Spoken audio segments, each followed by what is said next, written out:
அனைவருக்கும் வணக்கம். அதாவது மக்களுக்கு நல்லது பண்ணதான் தளபதி விஜய் அவர்கள் வந்து இன்னைக்கு இந்த பொண்ணான ஒரு மக்களுக்கான ஒரு ஆட்சியை வந்து நடத்திட்டு இருக்காங்க.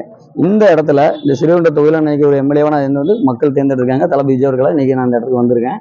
என்னோட பணி என்பது ஒவ்வொரு தொகுதியில, அதாவது ஒவ்வொரு தொகுதியில போயிட்டு ஒவ்வொரு பகுதியில் உள்ள பகுதியில் மக்களோட பிரச்சனையை நேராக கண்ணு முன்னே தெரிஞ்சுக்கிட்டு அந்த பிரச்சனையை சரி பண்ண கொடுக்கறது தான் என்னோட பணி. அந்த பணியில வந்து நான் போன வாரம் வந்து இங்க வரும்போது அதுல என்ன நடக்குன்னா, நம்ம ஏரல் பேராட்சியில் 20 வருஷமா வந்து சந்தையில வந்து முறையா ஏலம் கொடுத்துருக்காங்க.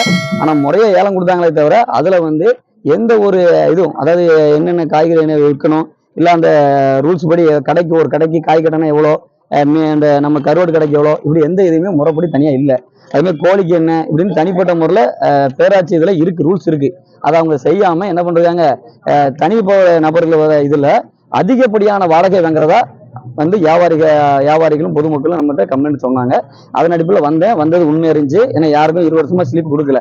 உடனே இந்த தவறை சரி செய்யுங்கன்னு சொல்லி போன விட நான் வந்து சொல்லிட்டு போயிட்டேன். இவங்க என்ன பண்ணாங்க, உடனே ஐயா நம்ம இவ்வளவு நாள் வரை இந்த 20 வருஷமா சம்பாதிச்சிட்டோமே, இந்த பணத்தை இதுக்கு மேல இழக்க முடியாதுன்னு சொல்லி போன வாரம் அந்த போன கேடுங்க அந்த விவரங்களை நான் போன வாரம் வந்து இந்த மக்களுக்கு நல்லது, அதாவது எனக்கு ஓட்டு போட்ட மக்களுக்கு நல்லது செய்ய நான் வந்தேன். என்ன எப்படி போட்டிருக்காங்க பாருங்க. ஒரு இந்த சந்தையை நிப்பாட்ட யாரையும் சொல்லலை, யாரும் சொல்ல போறது கிடையாது. எந்த ஒரு விஷயத்தையும் நிப்பாட்டுறதுக்கு யாருக்கும் உரிமை கிடையாது. மக்களோட இது, மக்களோட வாழ்வாரத்தை வந்து இன்னைக்கு வந்து இந்த சந்தைக்கு எல்லாம் வராங்க. என்னன்னா அவங்களோட அன்றாட இது, இப்போ தனிப்பட்ட முறையில் ஒரு கடையில் வாங்குறதுக்கும் காய்கறி வாங்குறதுக்கும் இங்கே வாங்கும்போது கொஞ்சம் விலை கம்மியாக இருக்கும். இதனால தான் சந்தைக்கு வராங்க. அந்த இதில் இவங்க வந்து அதிகப்படியாக வந்து வாடகை வசூல் பண்ணுறதுனால அதோட என்னது மக்கள் பாதிக்கப்படுறாங்க. 24 லட்ச ரூபாய்க்கு டெண்டர் கொடுத்துருக்காங்க. ஆனால் இங்கே வசூல் பண்ணுறதோ வாரம் 4 லட்ச ரூபா வசூல் பண்ணுறாங்க. நாங்கள் அதுக்கெல்லாம் முறைப்படியான ஆவணங்களை எடுத்திருக்கோம், தெளிவு இது பண்ணியிருக்கோம். அதே மாதிரி இந்த மழை காலத்தில், இப்போ மழை காலத்தில் போன வாட்டம் இங்கே பாருங்க, மழை பாதிக்கப்பட்டதுக்கும் இந்த டெண்டருக்கும் ஒன்றும் பிரச்சனை கிடையாது. ஆனால் ஒரு வருஷம் எக்ஸ்டெண்ட் பண்ணியிருக்காங்க. இப்படி டெண்டரை வந்து ஒரே குறிப்பிட்ட நபருக்கு மட்டும் தான் திரும்ப திரும்ப எடுக்காங்க. இவங்க முழுக்க அந்த லாப நோக்கத்துல மட்டும் தான் செயல்படுறாங்களே தவிர மக்களுக்கு நல்லது இல்லை. அதே மாதிரி இது வந்து நடக்கிறது தளபதி விஜய் ஆட்சி. இங்க எந்த ஒரு தவறான ஒரு விஷயத்தையும் நாங்க வந்து பொறுமையா பார்த்துட்டு இருக்க மாட்டோம். எத்தனை பேர்கள் எதிராக சேர்ந்தாலும் சரி, மக்களோட ஒவ்வொரு விஷயத்துக்கும் எங்களோட குரல் வலுவா இருக்கும். இங்க வந்து முறைப்படி தான் சிறுவண்ட தொகுதியில மக்களுக்கு எந்த ஒரு பிரச்சனையும் அந்த குரலை இங்க தமிழக கட்சிகளும் வந்து இருக்கும். இதை குறித்து அதிகாரிகிட்ட கேட்டீங்களா?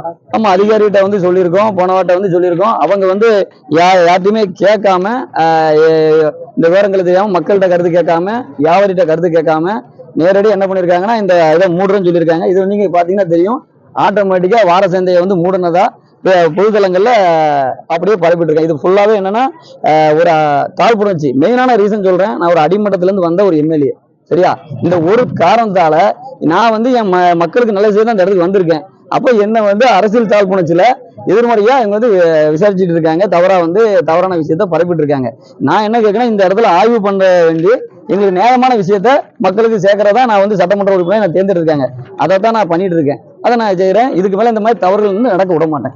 இது இதுக்கு என்ன விளக்கம் கொடுத்தாரு? இது சார்ந்த அதிகாரி இதுக்கு என்ன வந்து நீங்க வந்து எந்த புள்ளியுமே இல்லாம நார்மலா அவங்க வந்து தேவைக்கு வாங்கியிருக்காங்க. ஆமா, இதை குறித்து ஈவோட்ட கேட்கும்போது ஈவோ இதுக்கு ஒரு விளக்கம் அவங்க என்ன சொன்னாங்க, உடனே முறைப்படி நாங்க வந்து அதை டெண்டரை கேன்சல் பண்ணிடுறோம். ஏன்னா 1 வேலை தான் அடுத்த ஸ்டார்ட் ஆகுது. இதுல இன்னொரு இல்லீகல் நடந்திருக்கு.